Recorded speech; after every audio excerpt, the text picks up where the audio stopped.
Well, we're coming on air with a heavy heart, especially the KBC fraternity. It is a heartfelt condolences here at the Kenya Broadcasting Corporation here in the capital after we lost our very own, that is Frederick Pasayo, who was not only a colleague but also a cherished member of the KBC fraternity. My name is Abdiaziz Hashim. The sign language interpreter at the bottom end of your screen is Anne Wangeshi, and of course our very own Giverson Minor will be giving us details on that particular story. But our heartfelt condolences goes out not only to the family but friends and community at large of Frederick Pasayo.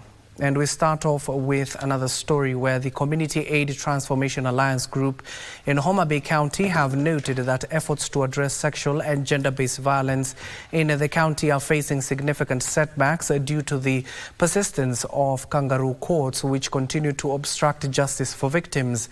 They note that these informal courts often settle cases outside the formal judicial system, favoring perpetrators and discouraging victims from seeking legal redress.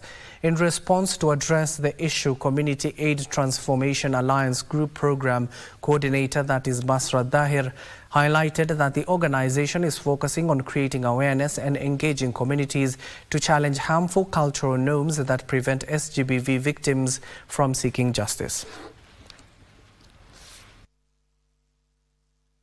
We have the issue around kangaroo court, and as I just mentioned, we engage the chiefs, especially during their weekly meetings, because some of them are normally called when it comes to the kangaroo courts. They say that they take part in the kangaroo courts, which hinders access to justice for survivors of gender-based violence, and as a result, it gives them psychosocial trauma. So we engage with the community gatekeepers, village elders, we engage with the chiefs, we engage with teachers and parents for them to be aware of the correct steps to report cases. And now to another top story here that is currently developing at Delta Corner. That is the Council of Governors who are currently addressing members of the Fourth Estate.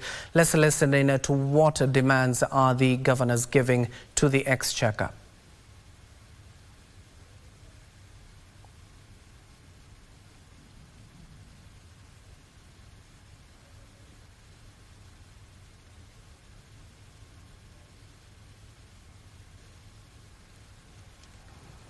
Okay, sorry for that particular technical glitch. We'll be heading over to the Council of Governors who are currently addressing on the county allocations, especially from the Exchequer. Our very own Kamche Menz is currently attending that particular briefing. As and when we get that particular link, we'll be heading over there. But to other news now, a section of youth from Kilifi County have expressed their gratitude following the appointment of one of their own to position of a Principal Secretary. Led by Shelawad, a member of the County Assembly, that is Tauhira Abdukad of ODM, the youth said the appointment of Fikirini Jacobs to the position of a Principal Secretary for Youth Affairs and Sports by President William Ruto is a sign of hope for the youth. They urged Fikirini to champion fellow youth to get opportunities, including in the sports arena, such as coaches and referees, among other positions. Fikirini is a beneficiary of the latest changes by President William Ruto to the ranks of Principal Secretaries. To coordinate teachers from the very to compete. Na ashaitufanyia mambo mengi kupitia ile uwezo wake alikuwa nao. Ni mipira ametusaidia kwa hii timu yetu ya Kisimondogo United, na sisi pia tuna imani sana kubwa kwa kuwa ameenda kutumikia serikali kuu kule juu, pia tuna imani na yeye. Ningeweza kumsihi Fikirini, sisi kama wakazi wa Kilifi na Pwani nzima, hakikisha haki pale mali ukiweko pia inaonekana, tukiwa tunatambulika, hasa wakati wa kukitokezea hizi vitu kama mambo ya coaches, kwenda kwa ma-interviews nini hizo, yani hakikisha tunahusishwa sana. Kenyans have been urged to take legal action whenever they are denied important information from the county and national governments. Speaking in Samburu County during a sensitization campaign with various stakeholders on the importance of accessing information organized by Katiba Institute, Kevin Mabonga clearly said that obtaining information that concerns is pertaining to Article 35 of the Constitution. Now also the Katiba Institute said governments should provide the information for purposes of of accountability.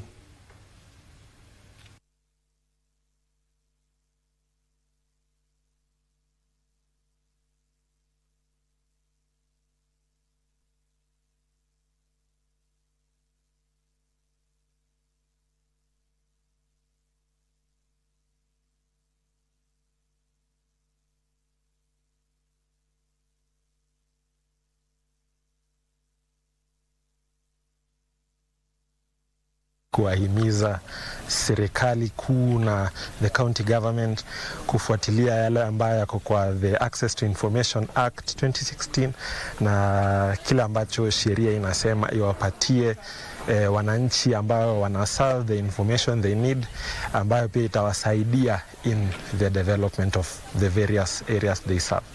Kwa hivyo kwa county tunahamasisha waendelee kupeana habari kwanza proactively as much as possible, na pia waweke mikakati ya ambayo itasaidia wale different groups wanapata information ambayo inaambatana na their own needs.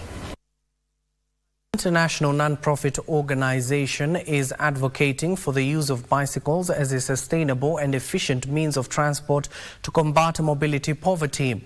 During a World Bicycle Relief Mobility and Impact Forum in Nairobi County, the World Bicycle Relief officials revealed that bicycles have improved access to essential services, boosted economic productivity and enhanced social mobility for rural communities across Africa where motorized transport is a challenge. The organization is urging policymakers to adopt targeted strategies to address mobility poverty.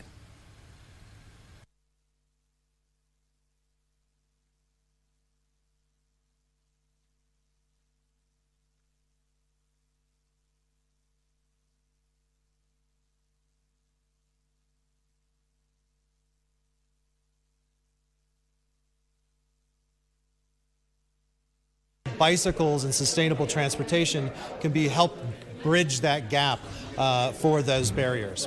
With bicycles, easier access to healthcare, education, and economic opportunities. We see there's a retention in terms of children going to school, especially the girl child, the adolescent child. We see there's an increase of retention to almost 63%. When it comes to on time, children get to school on time because of the bicycle. Kama inawezekana, sisi tunalipa ushuru, kwa hivyo tunaomba barabara zitengenezwe so that we can have pedestrian for bicycles and for vehicles, so that we avoid accidents.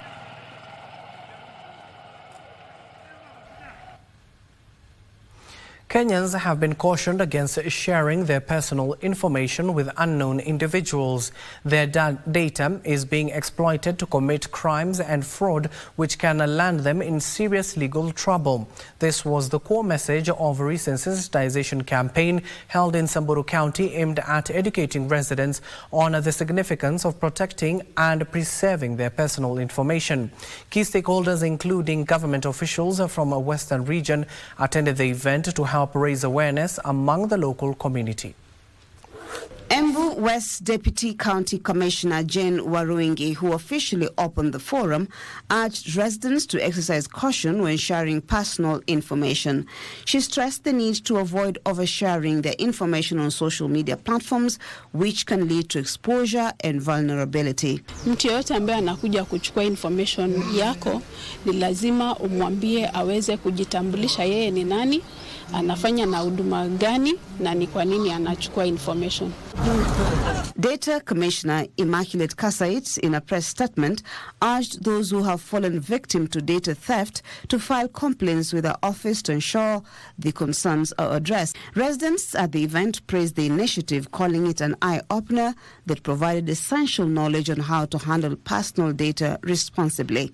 We have the right to control our data. That is, even there is a law that protects this data. Kuto unapewa fertilizer alafu unaulizwa uko na watoto wangapi, umeolewa, vitu kama hizo, so azihusiani na hiyo fertilizer.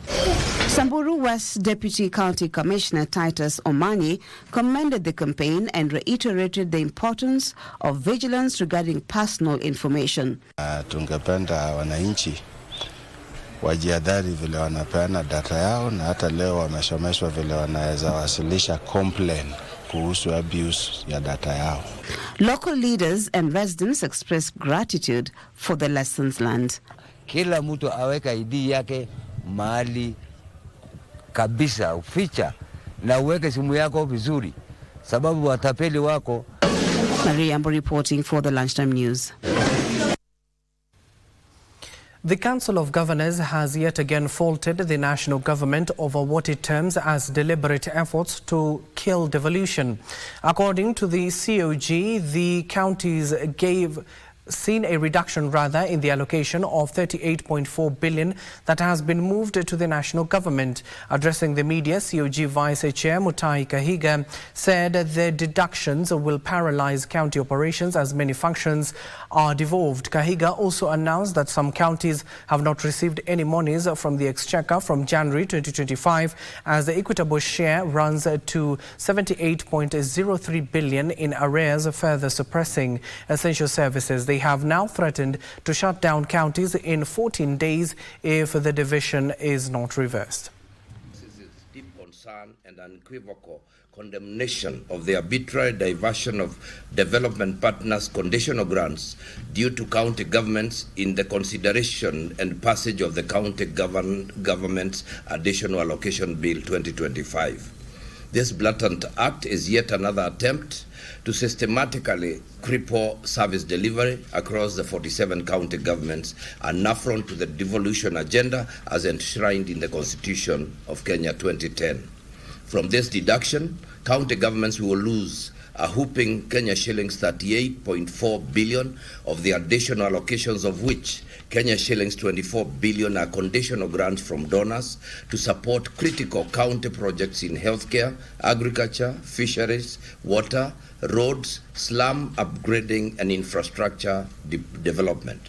The other Kenya shillings 13 billion additional allocations from the national government are to fund jointly agreed ongoing projects such as industrial parks. This latest move is not an isolated incident, but rather a continuation of deliberate and unjustified reduction of equitable share of revenue under the pretext of revenue shortfalls. On the contrary, the national government has increased its expenditure by at least Kenya shillings 114 billion in the recently enacted Supplementary Appropriation Act 2025. The National Treasury attributes these cuts on the pretext that counties are not able to absorb the additional allocations in this financial year. These fallacious assertions depict how the national government casually handles their devolution agenda. It should be noted that counties had already made commitments to finance the ongoing projects. It is becoming increasingly apparent that these systematic budgetary cuts are designed to cripple county governments, hinder effective service delivery, and ultimately discredit and kill the devolved system of governance. By purposefully underfunding county governments, the national government is creating a crisis, only to turn around and put counties on the spot for failing to deliver essential services. This is a well-orchestrated scheme aimed at frustrating devolution and rolling back the gains made over the past decade. Moreover, it is both morally and legally unacceptable for county governments to continuously raise concerns over issues that are well grounded in the Constitution. The right of counties to be adequately resourced is not a privilege, but a constitutional guarantee. We wish to applaud and appreciate the Senate for continuously defending devolution as provided in the Constitution. We implore the Senate to stand firm with the people of Kenya and the Council of Governors in resisting these unconstitutional budgetary reductions and safeguarding the gains of devolution. In this regard, the Council of Governors demands the immediate restoration of all the diverted funds to county governments to ensure uninterrupted service delivery, failure to which county governments will shut down its services in the next 14 days. Further, we demand that the National Treasury immediately releases the county equitable share, which is in arrears of 3 months, amounting to Kenya shillings 78.03 billion for the months of January, February, and March. In conclusion, we wish to reiterate that devolution is here to stay. The people of Kenya can attest to the benefits of this system of governance. It is therefore a patriotic duty as a country to protect our constitution and its supremacy. We reaffirm our commitment to defending devolution and will explore all legal and constitutional avenues to ensure that county governments receive their rightful allocations. The future of devolution and the delivery of critical services to Kenyans depend on it. Asanteni sana. My name is Daktari Mwalimu Mutahikahiga. I will then... Well, that was a briefing earlier on. We've just heard from the Deputy Council of Governors, that is Nyeri Governor Mutahi Kahiga, just warning of a looming county shutdown in the next 14 days if their funds are not released by the Exchequer. Our reporter Kamche Menza will be telling us more in our subsequent bulletins. The county government of Kajiado has issued a flood alert cautioning locals residing in riparian land to relocate to safer areas as April seasonal rains begin. In a meeting that brought together Kajiado municipality officials and different stakeholders, they vowed to forcefully evict individuals in the riparian land to avert loss of lives due to floods, which has been witnessed in yesteryears.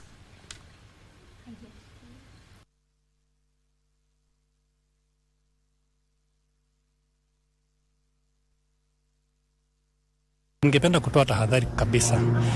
Either tukuje uongoje tuje tukutoe ama utolewe na maji, kwa sababu hatuwezi kubali wananchi waumie kwa sababu ya mtu mmoja amekuja kujenga mali ambapo pastahili. Ile tunaita riparian. Tafadhali sana, kama ni mwekezaji wa Kajiado na unajua umejenga mali ambapo pastahili, kama serikali ya county tukishirikiana na municipality yetu, tutahakikisha kwamba mambo kama hayo hataendelea. Wakati maji itakuja kulipisha kisasi, huyo mtu ndiye atasema serikali saidia.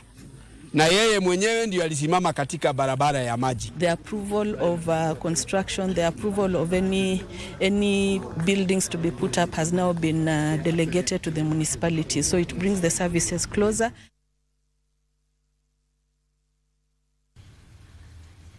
Members of Parliament are defending CDF, saying those opposed to the kitty should instead account for the funds placed at their disposal. Speaking during the disbursement of 72 million shillings in bursaries for needy students in Eldama Ravine constituency, the MPs gave notice to those trying to obstruct funding. Mogoto Member of Parliament Ruben Kiborek highlighted that Baringo County has received over 90 billion shillings in the last year, yet it has little to show for it. Cheki yetu ambayo itaenda kwa mashule yetu ili watoto, cheki yetu ambayo itaenda kwa mashule, tupigie makofi. Ni cheka our debit check 425 dated 20th March 2020. 95,000. St. Patrick awe karibu. Kama wako tayari tufanye kazi, wawaje maneno ya kuosha pesa ya shule. Kwa maana watoto wako na sisi tunahangaika sana kwa sababu hatuna TVET ingine. Kama kuna pesa imeguza mtu wa kawaida ni pesa ya CDF. Ndio pesa ambayo inatengeneza madarasa. Au walimu wenyewe wanaweza toa ushuhuda ile kazi CDF imefanya na inaonekana it is feasible na is life changing, na watoto wetu wanasoma katika environment nzuri kata ya CDF. CDF ikiwa kwa katiba itakuwa ni ngumu kwa mtu kwenda kotini kusema ya kwamba CDF iondolewe. Hiyo kidogo ya CDF kazi ambayo inafanya inaonekana kuliko mabilioni ambayo inapelekwa kwa counties.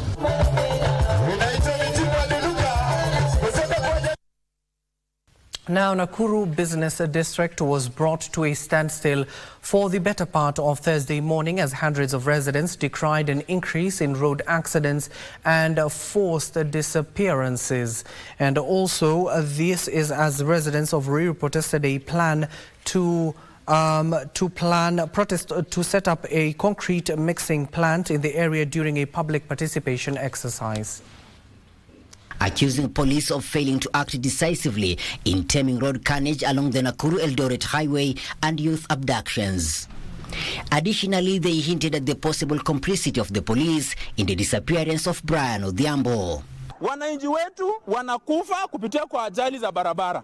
Hii barabara ya Salga hii imemaliza watu wengi sana. Issues of forceful disappearance and the issues of road accident, the unmarked roads that we have, especially in Nakuru to Eldoret Road, the leaders that we have in this position, we expect them to give us solutions, but it's disappointing because you also find that the same leaders that we expect for them to speak on our behalf, that the same people who are inclusive in these injustices. So because of the Separately, in Ruiru, Kiambu County, a public participation exercise on the proposed construction of Alsvat, a concrete mixing facility by Stratberg Construction Company, elicited emotions, with the section of residents opposing it, citing health concerns.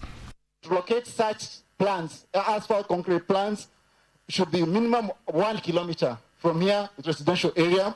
For hospitals and schools, a minimum of 1,500 meters. Even with that alone, it should raise concern to the proponent that such plants located there is a great no. There's no need to invest more money in the consultation fee because we will not agree to this project.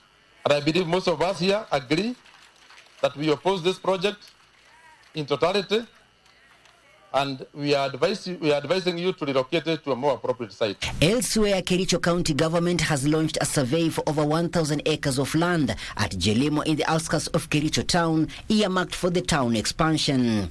Manyumba 10,000 ichengwa hapa hivi. Sasa hapa hivi vile vile tutakuwa na economic zone, special economic zone. Hiyo economic zone ni pahali pa kumanufacture dawa. Meanwhile, the penchant for utilization of kangaroo courts in Homa Bay County in sexual and gender-based violent cases has been cited as a bottleneck in fighting the vice. Pathways, we also engage the National Police Service, that is the gender desk, basically to receive these community members nicely when they come to report cases of gender-based violence. In Migori County, Migori Water and Sanitation Company has begun the process of modernization of the facility to enhance efficiency and service delivery. The website that we are launching today allows us to do so many things that probably we may not have been able to do in the past. Our clients are able to reach us through the website. You only need to go online, miwasco.ke. If you log on to that, you are able to get the page. You can do self-meter reading. And a day after national and county government administrators summed the opening ceremony of the new offices by Kiharu MP Ndindi Nyoro, the office doors remain closed. All our major projects, we are going to make sure we name all our former MPs to at least a Go Big project. All the MPs who have been there before, tuwape heshima kwa sababu pia wao walizikakamua kuendesha Kiharu Bere. Finally, visually impaired people received scholarships from a Kenyan investor to access education and job opportunities as part of the disability inclusion journey for learners across Africa and beyond. We're going to make education not only affordable, accessible, but also very equitable. And this is what I intend to do. We're going to make sure that everybody has access to an education that is cheaper than any public or private institute here in Kenya.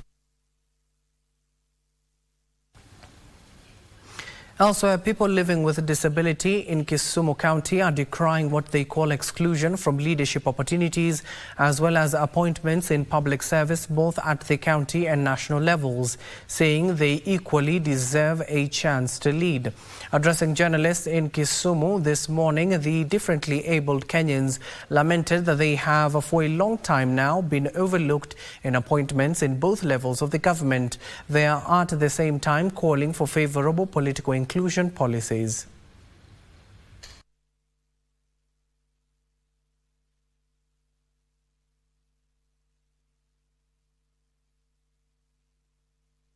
The Constitution allows each and every person to vie in any position. Fellow Kenyans, we as people living with disability, we request that we may be given an opportunity to lead this nation. disability is not inability. You can be disabled, but you are not you are not unable to do something. You are just disabled, but you are unable, but you are able to do something. So I want to say, brothers and sisters, and my fellow countrymen, that leadership is God-given.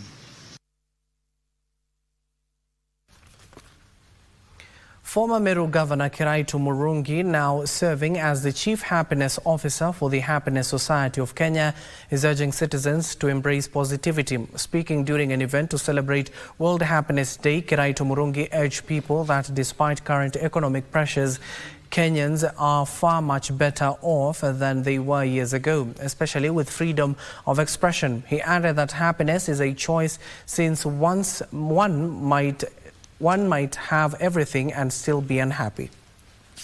We celebrating happiness because the real purpose and the only reason why people exist in this world, happiness is a universal aspiration of every human being. And we ourselves as a society say happiness is a fundamental human right, which should be enjoyed by all Kenyans, irrespective of their social status. Happiness will not come to you. You stay in your house, you'll be a sad, miserable person. You yourself create happiness. You go to happiness. So those Kenyans who are sad, who are unhappy, they will remain sad. They will remain unhappy unless they consciously seek happiness like we are doing. And now it is with a heavy heart that we share the sad news of the untimely death of our colleague, that is Frederick Pasayo. Pasayo met his death in unclear circumstances at his residence in Kinoo area on Friday morning. The matter, reported at Kinoo police station, is under investigation. Until his demise, Pasayo worked as a news reporter. His last day at work was on Thursday, 20th of March, that is yesterday. At the Kenya Broadcasting Corporation fraternity, led by the Managing Director Agnes Kaleche, has extended condolences to Pasayo's families, friends and colleagues.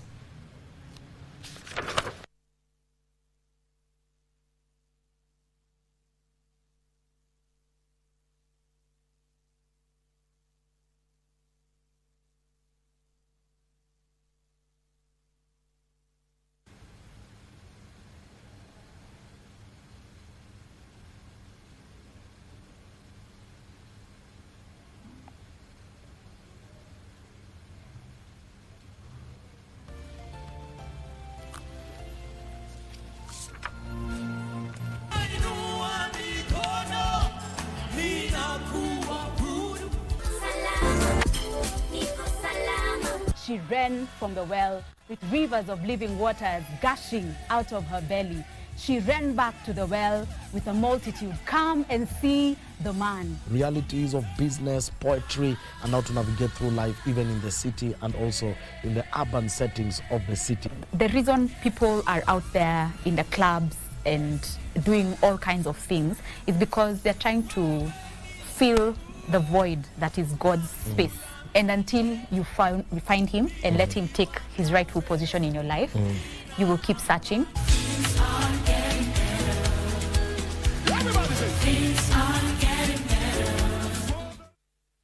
The world of governance is vast and can be alien to the ordinary man on the street. Critical issues are going to be discussed. From white papers to policy positions, it is easier to get lost in the labyrinth of words.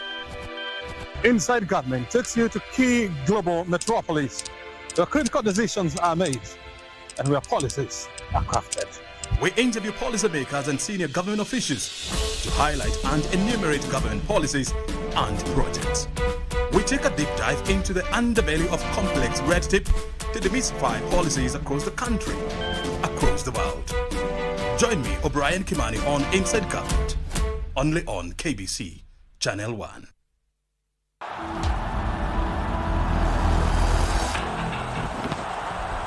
The race for the cherished FIFA World Cup 2026 slot is heating up. Olunga, the captain, he plays the right ball inside. Good first touch. They change the lines as Aubameyang gets in behind here. A great opportunity for Aubameyang, and it's off the post. Lined up on match day 6, Group F is Kenya against Gabon on Sunday, 23rd March at 4 p.m. from Nyayo National Stadium. Pumped back into the air. The keeper's come a long way off his line and he's missed it. And that's the opener for Kenya. With the new sheriff in town, don't miss this historic Africa qualified duel live and exclusive on KBC Channel 1, your true sports partner.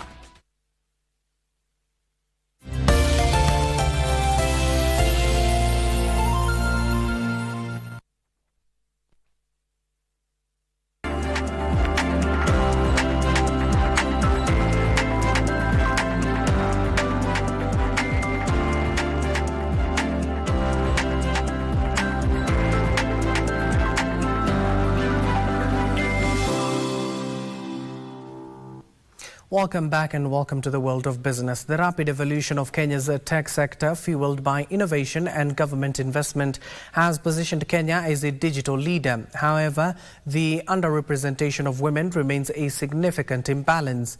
Our reporter Sylvia Gatti talked to market trailblazers like engineer Maureen Mwaniki, the chairperson of the Women in Tech, and Irene Muki, a software engineer, who are actively breaking the glass ceiling of technology to scale technology as a ladder.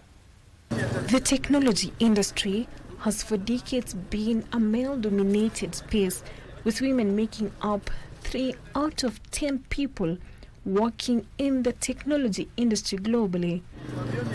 In Kenya, the numbers are even lower, with women representing approximately 22% of the country's ICT workforce, according to the Kenya National Bureau of Statistics. But the numbers are slowly but surely growing, with more women taking up science, technology, engineering, and mathematics. Among those leading the charge for gender inclusivity in tech is engineer Maureen Mwaniki, whose journey began in 2006 at the University of Nairobi, where she pursued electronic engineering at a time when women were a rare presence in her lecture halls. I was in the University of Nairobi doing electrical and electronic engineering, and later on I just recently I graduated from my executive MBA at Strathmore Business School. And so I think education still goes on. I'm doing a few courses here and there online. Now at Huawei, she is spearheading efforts to increase female representation in tech sector, particularly through corporate mentorship programs targeting young women interested in STEM careers. We need to try and have more and more programs out there, and not only focus, in as much as I know we're focusing on women, also have the support system of men being incorporated. I think having them in the room helps us also get new ideas, you know. Engineer Maureen says the government should roll out more targeted policies aimed at encouraging more women to join the sector. You require certain policies that will guide the corporate to actually do certain areas in terms of processes. So I think just improving and fine-tuning corporate policies and incorporating them within the organization. At 26, Irene Muki is another young rising voice in tech field. Going into university, when we were having that discussion with my mom, I just said, you know what, I'm really good at mathematics and I'm good at computer studies. Can we look for courses within that? And JKUAT, Jomo Kenyatta University of Agriculture and Technology, were actually offering a mathematics and computer science field. So that's the degree I decided to pursue. And I think that is my start into the tech industry. As a young engineer, she believes crucial guidance and connections are crucial in ensuring more women remain actively involved in the field of technology.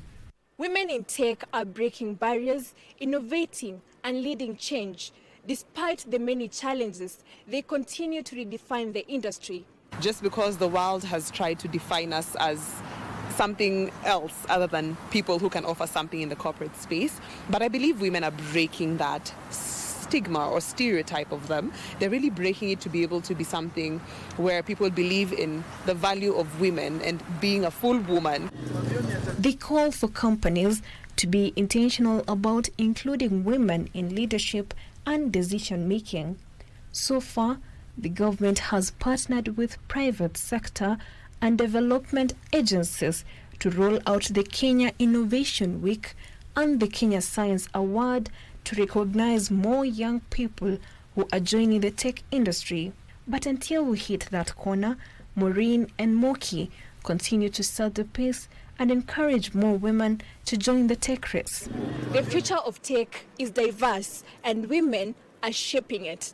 Sylvia Gatti reporting for KBC Channel 1.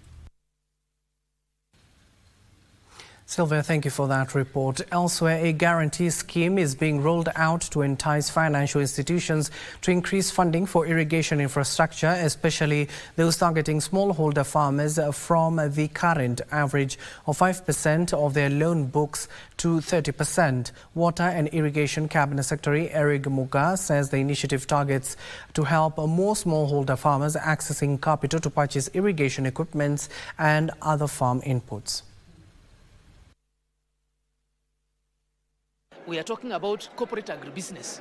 These are the attracting the big corporates into irrigation to do more than 200,000 acres. The farmer is the sole proprietor. But now the farmer would require loans.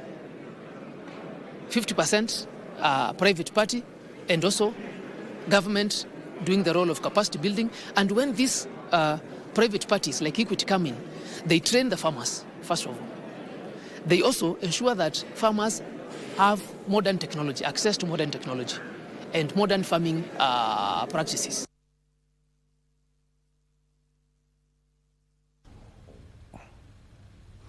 Now, Kenya is fast tracking the issuance of seafarers' identification documents, a move that will enable Kenya seafarers to access global maritime job markets. Kenya Maritime Authority Acting Director General Isaiah Nakuru says the SID system is in its final stages, pending approval by the International Maritime Organization to ensure compliance with global standards. Have recently lost jobs and missed out on opportunities on cargo and cruise ships over the past year due to non-compliance with the International Maritime Organization (IMO). This is after failing to comply with the Seafarers Identification Documents or SID Convention, which provides for a global standardized identification document for seafarers. It is for this reason that the government, through the State Department for Shipping and Maritime, Kenya Maritime Authority, Immigration Services, National Registration Bureau and eCitizen is pushing for SID issuance. Yesterday, in fact, or last week, we had a team from National Registration Bureau here confirming the testing of the prototype. Proper vetting is done on the basis of merit, and we present these for the companies who are recruiting to select who they want. Speaking during a joint press briefing with Bandari Maritime Academy and the Kenya National Shipping Line Limited, it was revealed that the country has witnessed a growth of seafarers from 5,000 in 2022 to the current 16,000, with Kenya being in the IMO whitelist, which means the certificates issued by KMA to its seafarers are internationally accepted and are recognized by IMO partner member states. We are currently implementing that. What that requires, so implement a bilateral document. First of all, a joint implementation team has to be created by both sides. So from the State Department and the ministries and the Maritime Administration, the Kenya National Shipping Line. The agencies also promised to embark on awareness creation on their respective roles and on available employment opportunities to combat misinformation. We are fully accredited by all the known accrediting bodies in the Republic of Kenya. Kenya ratified the SID Convention on February 4th, 2022, becoming the 38th country to do so. It entered into force on August 4th, 2022, after a 6-month window to put in place the necessary measures to implement the convention, which was fully implemented globally last year. Alan Auko, Lunchtime News. Now directly, let's dive into the world of sport, where debutant William Linkupai's 95th minute goal assured Harambee Stars a point after a 3-3 draw with Gambia in a thrilling 2026 FIFA World Cup qualifier match played in Abidjan, Ivory Coast. Stars are now shift focus onto their next match, where they play Gabon at home on Sunday, seeking a win to keep their World Cup dreams alive. Both teams came to the match with one aim: to register a win. Musa Barrow saw his penalty cleared by Ian Otieno, forcing a goalless halftime score. Otieno, all now, and that's a penalty. Composing himself, short run up. Oh, and there's a brilliant save from Otieno. In the second half, Gambia struck twice, with Musa Barrow opening the score in the 54th minute before Ian Kuba Minte doubled the lead 6 minutes later. Oh, no. Loose ball here, Minte goes one way, smashes it in. Kenya, however, leveled the score after captain Michael Lunga converted a penalty in the 67th minute as substitute Mohamed Bajer curled into a stunning equalizer 7 minutes later. Olunga against Shaju. And Olunga scores, perfect penalty into the bottom corner. The keeper goes the wrong way. And Kenya are right back in this now. Otieno inside. Good run. Oh, what a strike that is! Wow! Barrow sank into the second of the night, tapping home from cross range after a shot was blocked inside the area. With the last throw of the dice, Eric Marcelo Oma's long throw was not well defended, and Lenkupai was well placed to thump the ball home into the roof of the net. Kenya next plays Gabon at home on Sunday, seeking a win to keep their World Cup dreams alive. The result leaves Kenya fourth in Group F with 6 points from 5 matches, while Gambia remain fifth with 4 points. Now, 3 drivers were casualties of a day 1 of 2025 WRC Safari Rally Kenya, including 2 Kenyans, that is Aikif Virani and Hamza Anwar. Aikif is out of the rally, while Hamza may restart on Saturday. Aren't they? But it's just given the crews a little bit more. After the 4.76 kilometers Kasarani Super Special Stage and the 8.15 kilometers tricky Mzabibu Stage, 3 drivers were hit by the stage's challenges, including Kenyans Hamza Anwar and Akif Virani. We're just following regulations. Yeah, he broke down and he could not repair the car on time. He had requested for Super Rally, meaning to start the following day. Unfortunately, he was not able to start, and you cannot have 2 consequent Super Rallies. So I think it will be difficult for him to restart. Akif is out of the rally completely, as he will not be able to repair his car for a restart, while Hamza's mechanical team is working on his steering wheel, which forced him out of today's 8 stages, but may be able to restart tomorrow if he repairs the steering rack on time. A lot, to be honest. I guess during the shakedown, the steering rack must have ingested some dust, and it was evident from Zabibu yesterday on SS2. Just 2 kilometers before the stage start, we lost power steering. So we got through the stage, battled it on. It's very tough with the electric rack not having power, any assist. So it's literally like pushing 100 kilos right, 100 kilos left. So unfortunately we lost out to that, but yeah, the boys are working on it now, and yeah, it wouldn't have been possible to get through the stages today the way they are without the power steering. A total of 36 drivers began day 2 on Friday, ready to tackle the 4 stages run twice for a total of 8 stages, beginning with the 32.20 kilometers Camp Moran before heading to the 19.11 kilometers Loldia stage. The 13.12 kilometers geothermal was the 3rd stage on Friday, with Kedong's 15.10 kilometers making the 4th stage on Friday, with a repeat of the 4 stages also being done. I look forward to Sleeping Warrior, Soisambu. These are stages that have finished top 10 stage times in a Rally 3 car, so I'm really looking forward to it in a Rally 2 car. Although my car is 12 years old, it's the oldest homologated car in the Rally. We've done a lot of work on it, and yeah, it's rallying. Sometimes some things happen, lakini kama nuksi imepotea, tunashukuru. Kesho tutawekelea. Couple of drivers I spoke to, they said they enjoyed driving Mzabibu, and it's only 8.1 kilometers, and you cannot compare it with the other stages that have got a lot of rockery and stuff, because this one it's fairly smooth. It's only twisty and technical. Barclay Feather, Lunchtime News Sports. Now, still at Vasha, punctures has been a nightmare for Priority 1 drivers on the second day of WRC Safari Rally Kenya in Naivasha. The 4 stages of Camp Moran, Loldia, Geothermal and Kedong has seen at least 2 drivers, including Takamoto Katsuta, suffer the nightmare of punctures as they get ready for the repeat of the 4 stages again in the afternoon. It was pretty okay in the morning. Now we have more data about the tires and we know what to do on the afternoon loop better.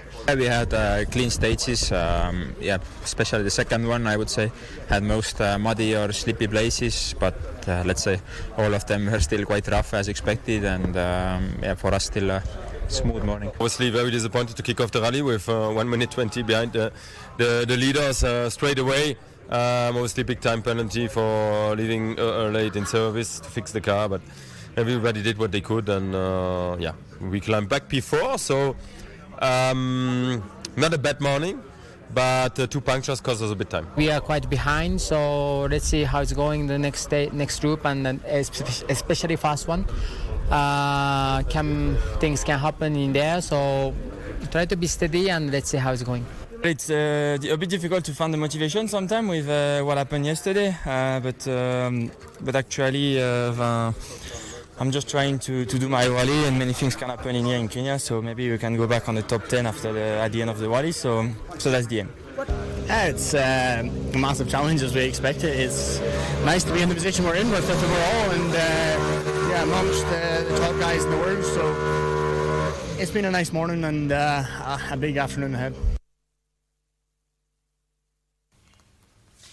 And away from Naivasha, Dubai Festivals and Retail Establishment has announced the return of the Dubai Esports and Games Festival, set to take place from the 25th of April to 11th of May in Dubai. The 4th edition of the region's largest esport and gaming festival will feature a diverse program of entertainment, competitions and industry events, further reinforcing Dubai's position as a global gaming hub. DEF 2025 aims to strengthen their position as a key player in the gaming industry, offering unparalleled game experiencing, exciting esports tournaments, cutting-edge industry insights and family fun events for all ages and interests. Key highlights of the upcoming edition include exclusive meet and greet sessions with the top stars, world finalists, game showings and the rest.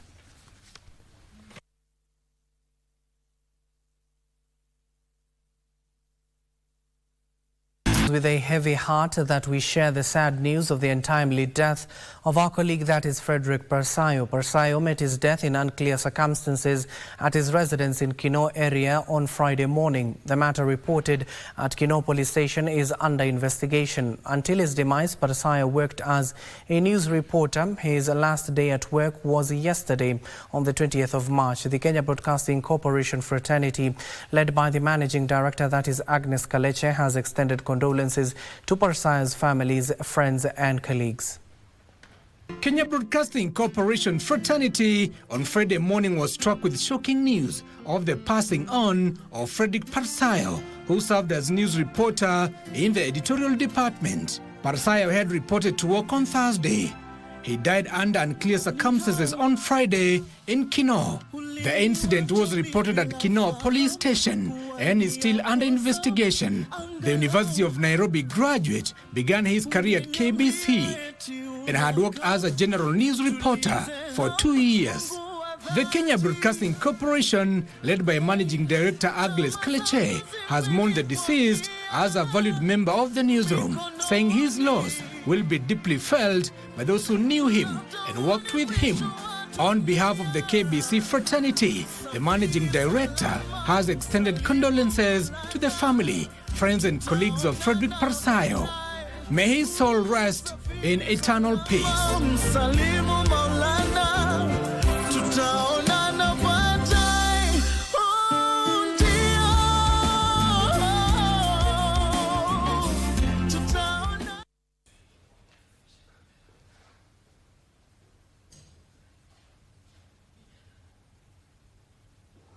And it was just yesterday we were sharing a light moment with the late Frederick Persai in the newsroom, a very kind-hearted man. And of course, our condolences once again goes out to the family and the friends and community at large of that particular area where Persai comes from in Narok County. Also, it's just a lesson. Just take care and of course, cherish the people next to you. You don't know when God will love them better. That is all. My name is Abdiaziz Hashim, the sign language interpreter. At the bottom end of the screen is Anu Wangeshi. Good afternoon for now.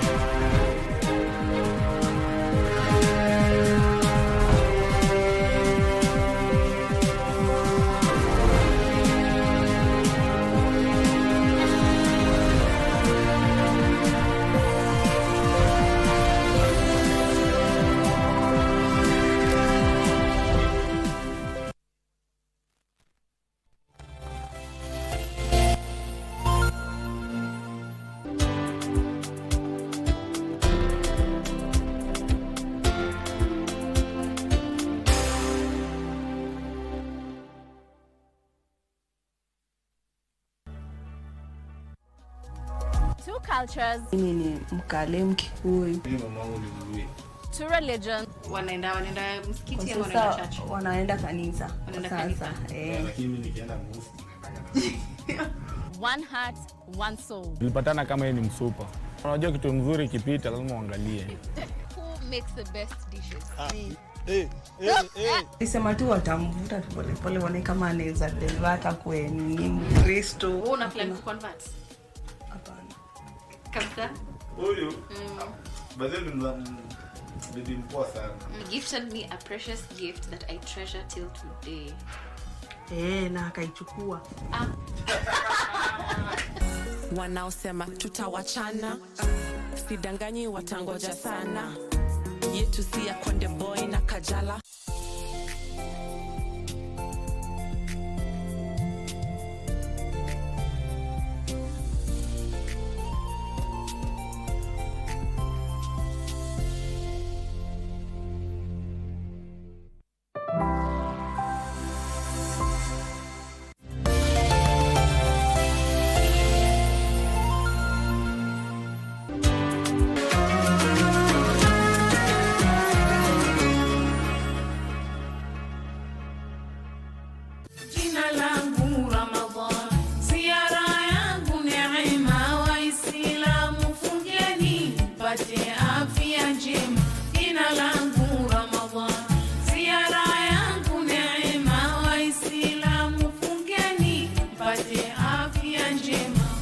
Tukiwa ndani ya mwezi mtukufu wa Ramadhani, mwezi ambao kufunga imefaradhishiwa Waislamu ikiwa ni njia ya kupata takwa ambayo ni ucha Mungu, kufanya yale ambayo Mwenyezi Mungu ameyaamrisha na kuepuka aliyokataza. Katika mwezi huu mtukufu, waumini wa Kiislamu kote duniani hufunga kwa kujiepusha na chakula, vinywaji na kuwa na mahusiano na mwenzi wako kwa makusudi kuanzia alfajiri hadi kuzama kwa jua. Je, amri hii ya kufunga ina faida gani ya kisayansi ndani ya mwili ya mfungaji? Utaona kwamba kuna watu wengi ambao kulingana na hali ya maisha ilivyo sasa, watu wanafanya vitu vingi sana au watu wanakosa muda wa kujilisha vizuri. Kuna watu ambao kidogo wanasahau sana. Kusahau si kubaya, lakini unaweza kuwa unasahau sana. Na wengi ambao wanafanya mfungo wakimaliza watakwambia kwamba wako na improved memory. Okay? So ile inachofanyika ni kwamba wakati umefunga mwili wako hauna sukari ya kutumia. Okay? Kwa hivyo utakuwa unategemea ile stores zako za mafuta. Na mwili ukishagundua kwamba zile stores ambazo ziko kwenye liver ni kidogo, ile tunaita glycogen imekuwa kidogo, itabidi ianze kutumia ile stored fats, ile mafuta ambayo si tunaiona kwa macho, kwa sababu huwezi kuona glycogen. Sasa katika kutumia hiyo stored fats inafanya mwili wako unafika katika process inaitwa ketosis. Na wakati ketosis inafanyika, akili pia inahitaji chakula, kwa hivyo mwili utakuwa unatoa kemikali ambayo inaitwa BNF. Na hiyo BNF inasaidia sana kwa neurons za akili kuweza kudevelop na kugrow zaidi. Kwa hivyo kama wale ambao wana magonjwa kama ya kusahau, wakati wanapatia mwili wao muda wa kufika kwenye hiyo fasting period na wafikie ketosis, inawasaidia kwenye akili. Na hii naisema kwa with a caveat kwamba sasa usisikie kwamba tumesema ukifika ketosis utakuwa una improve brain development ama brain function yako, kila mtu akasema kwamba anaenda kufast. Lazima kabla kufunga uwe umewasiliana ama umeshirikiana na daktari wako, mtaalamu wa lishe bora, kujua mimi naruhusiwa kufunga au siruhusiwi kufunga. Viungo vya ndani vya mfungaji kama vile tezi hutoa juhudi na kuhakikisha mwili ya mfungaji unakuwa sawa na kulinda usalama wa moyo. Hivyo hubadilisha na kusafisha nyusi za mwili. Mapigo ya moyo ya mwanadamu kwa kawaida huanzia mapigo 70 hadi mapigo 88. Wakati wa kufunga, damu inayokwenda tumboni hupungua, na kwa hivyo juhudi inayofanywa na moyo hupungua pia. Wakati mwingine kufikia mapigo 60 tu kwa dakika, na kwa mujibu wa madaktari, kupungua kwa mapigo ya moyo huwa ni ishara ya afya nzuri. Kwa hivyo kufunga ni muhimu sana kwa usalama wa moyo. Kwa faida hii, hata wazee hushauriwa kufunga, pamoja na wagonjwa wa maradhi ya moyo na pressure. Kukosa chakula kwa muda mrefu kunatusaidia, ukifanya inavyostahili, kureduce calories. Ile kiasi cha calorie ama ile energy tunapata kutoka kwa chakula umereduce. So tumerestrict caloric intake. Inapaswa kwamba tuseme katika wakati wa Ramadan, iftar utakula ndio, lakini pia kuna muda wa kulala. Unless utakuwa unakula usiku mzima, kuna muda wa kulala. So unapata kwamba ile window ambayo unapaswa kuwa unakula ni kidogo sana. Wale wamezoea labda kula mara 3, 4, 5 kwa siku, wakati huo anaona kwamba ile chakula yote hawezi kaikula katika iftar. Kama unakula vizuri, kwa sababu kuna wale wanakula 3 times as much food katika iftar badala ya ile walikuwa nakula when they were not fasting, wakati walikuwa hawako Ramadan. Haya, tena utapata kwamba asubuhi wakati wa ile suhuri wengi hawajazoea kula asubuhi. Kwa hivyo wakati huo watapata kwamba wanakula pia chakula kidogo. So you also achieve by reducing the calorie of amount of the food that you're taking. Katika karne ya sasa hivi, matumizi ya dawa mbalimbali yamekithiri, hasa zile za uzazi wa mpango kama vile P2, dawa za kupunguza maumivu, uchovu na usingizi. Dawa hizi mara nyingi huwa zina madhara makubwa mwilini, haswa zinapotumika bila ushauri wa daktari. Manake huacha sumu mwilini kupelekea madhara ndani ya mwili. Mtu anapofunga hupunguza uzito wa sumu hizi, kuacha mwili kuwa msafi kabisa. Kuna ile fermentation, okay? In the fermentation in the gut. So zile tunazita good bacteria ama microbes katika mwili wako, katika digestive system yako, wakati wa kufunga zina develop much more effectively. Kwa hivyo unakuwa na more good bacteria and less of the bad bacteria, na mwili wako sasa unaweza kufanya nini? Digestion inavyostahili, na inafanya digestion kwa wakati unaostahili. So nothing is left to chance. Kuna pia ile ambayo ni ya muhimu sana. Mwili wako unapokula, especially when we eat a lot of food ambazo ziko na carbohydrates, mwili huo unalazimishwa, ile pancreas yako inalazimishwa kutoa sukari kwa kiasi insulin kwa kiasi cha juu, ili iweze kusukuma ile sukari ikaingia kwenye cells za mwili wako. Lakini katika fasting utapata kwamba labda ile carbohydrate content yako imereduce, so mwili wako umekaa muda mrefu bila kupata hizo bouts of sugar. So hata ile insulin overproduction of insulin inaenda chini. So pia una achieve ile tunaita reduced insulin resistance, unakuwa hauna insulin resistance.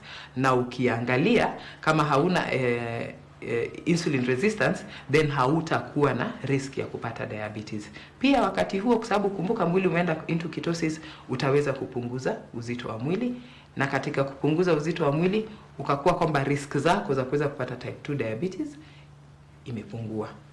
Katika Uislamu kuna makundi kadhaa ya watu wasiolazimika kufunga wakati wa Ramadhani kwa sababu za kiafya au hali zao maalum. First of all, mwanamke akiwa kwenye hedhi ama what we call the menstrual periods, hizo siku mwanamke hafai kufunga.